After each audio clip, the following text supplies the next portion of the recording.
Cvetni pozdrav, dragi baštovani. Fotinija, jako dobra, zimzelena, živopisna, živa ograda. Evo, Ziku se sviđa, samo prolazi, trese snijeg sa nje. Jutarnje temperature su negdje oko -10 stepeni. Pogledajte da ona i sad pod ovim uslovima izbacuje mlade pupoljke koji će čim krene toplije vreme početi da pravi one prepoznatljive crvene listove. Jako je zahvalna. Ovo je Red Robin Fotinija i ono što sam primetio posle više od 10 godina gajenja i formiranja živih ograda od Fotinije, najosnovnija stvar koju treba da vodite računa to je zalivanje tokom leta, znači da ima sistem kap po kap i nemojte se plašiti zime. Tokom zimskog perioda zna da se pojavi se crne tačke po listovima tokom zime.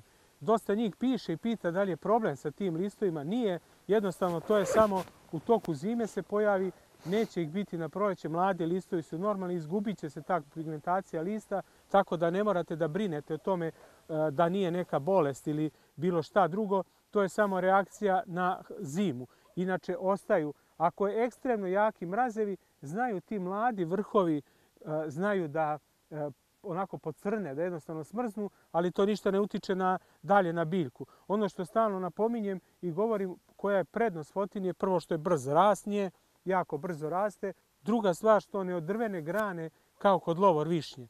Zato što ima onako tanje su grane i vidite koliko ima više listne mase.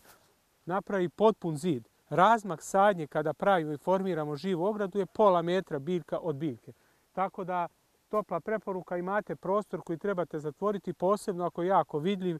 Ova Fotinija crveno-lisna Red Robin u proleće bude intenzivno crvena. Prosto kada vide biljku tokom proleća pomisle da su to cvetovi. Ona i ima cvetove bele, ali nisu toliko upadljivi. Obično u proleće se jave ti cvetovi u maju, sami cvetovi nisu toliko upadljivi kao sam list.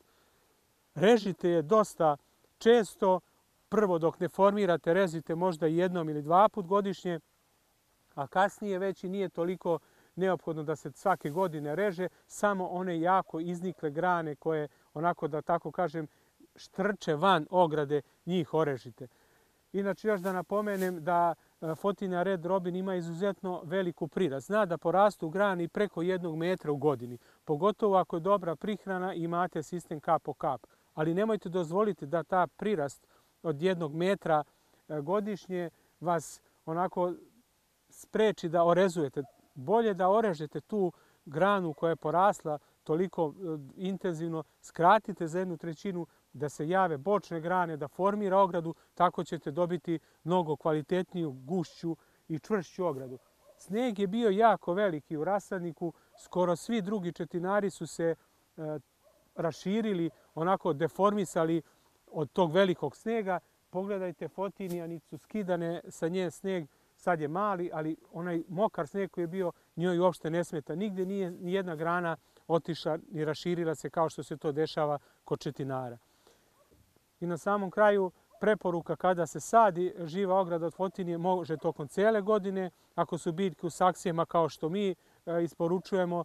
Ako sačekate do kasnu jeseni, bolje posaditi u proleće nego da uđete u zimu sa mladim biljkama. Od proleća već od marta tokom cijele godine sadnja. Fotiniju prihranite sa osmokotom da tokom godine ima hranu na vreme i radujte se novim mladim listovima i kvalitetnoj ogradi koji će narednih 30 godina krasiti vas prostor. Da napomenem da je to relativno skorija ograda koja se pojavila kod nas, na zapadu je dugo koristi i mislim da tek dolazi vreme sadnje Fotinije kao žive ograde. Podelite drugima, budite hortikulturni, cvetni pozdrav!